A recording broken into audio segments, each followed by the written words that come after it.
Si je vous pose la question de comment vous êtes venus ici dans cette salle maintenant, vous avez sûrement été très nombreux à prendre le métro, mais est-ce que vous vous rappelez, est-ce que vous avez été conscient de chaque action que vous avez faite pour venir ici?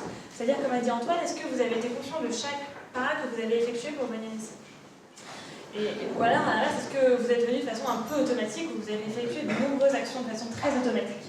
Et moi, ce qui me frappe, c'est le nombre d'actions qu'on réalise au quotidien dont on n'est pas vraiment pleinement conscient. Et donc, pour comprendre un peu mieux comment le cerveau traite toutes les informations qu'on va avoir au quotidien, on va imaginer que le cerveau, c'est cette salle ici maintenant, et que vous, chacun d'entre vous, vous êtes une fonction du cerveau. Donc vous, par exemple, vous êtes la vision, vous êtes l'audition, et vous ici, vous êtes l'attention. Maintenant, imaginez que ce cerveau, les autres, vous êtes aussi des fonctions, hein, vous êtes très importants. Imaginez que tout ce cerveau-là, c'est le cerveau d'une personne qui prend le métro. Et donc, vous entendez, à un moment, la sonnerie des portes du métro. Qu'est-ce qui se passe? L'information va dans l'oreille et arrive à l'audition. Et l'audition va réfléchir de son côté, se dire, bon, est-ce que c'est une information importante? Oui, c'est peut-être un peu important, je vais le partager tout bas avec la personne à côté, qui est l'attention.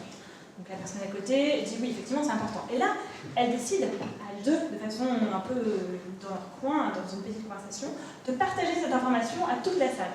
Elles vont crier l'information. Et à partir du moment où elles crient l'information, il y a des personnes qui vont reprendre le relais de l'information et qui vont le diffuser à d'autres personnes.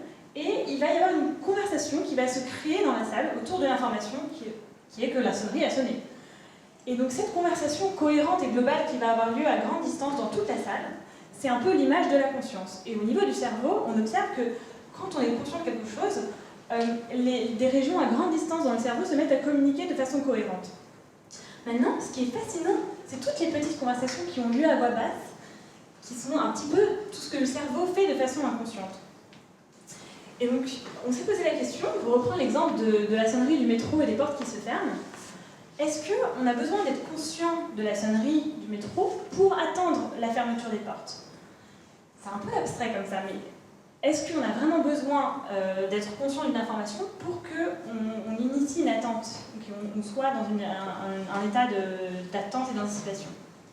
Donc ce qu'on a fait, c'est qu'on a mené une expérience où on présentait sur un écran à des sujets des formes. Donc il y avait une forme qui correspondait un petit peu à notre sonnerie, c'est-à-dire une forme avertisseuse, qui était toujours suivie d'une forme qui correspondait un peu à la fermeture des portes, qui était la forme que les sujets attendaient.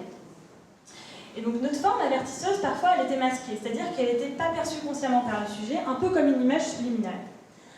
Et on mesurait l'activité électrique des sujets avec un casque d'électroencéphalographie, et on regardait, et ce qu'on a vu, c'est que ces formes qui n'étaient pas perçues consciemment par le sujet, qui étaient des formes avertisseuses mais pas perçues consciemment, donc subliminales, elles arrivaient néanmoins à initier un état d'attente chez le sujet qu'on pouvait mesurer en électroencéphalographie. Et cet état d'attente qui était initié inconsciemment, c'est quelque chose d'assez surprenant. Maintenant, vous allez me dire pourquoi étudier les phénomènes d'anticipation inconscient. Parce que, par exemple, on peut redesigner des expériences comme ça qu'on pourrait implémenter au chevet des patients dans des états de conscience altérés, comme des patients qui sont comateux ou dans des états végétatifs ou de conscience minimale, pour pouvoir mieux les diagnostiquer et améliorer leur diagnostic de leur état de conscience. Comme ça, en les plaçant dans des états, dans des situations d'attente typiques, sonnerie du métro, fermeture de porte, voir si leurs réponses sont plus ou moins proches des nôtres ou pas. Maintenant, j'espère qu'en 3 minutes, j'ai réussi à vous convaincre de tout ce qu'on peut faire, de vous donner un peu une idée de ce qu'on peut faire de façon inconsciente, et que vous comprenez un peu mieux comment vous pouvez vous diriger dans le monde de façon si automatique, et vous pouvez arriver au travail alors que vous êtes à peine réveillé.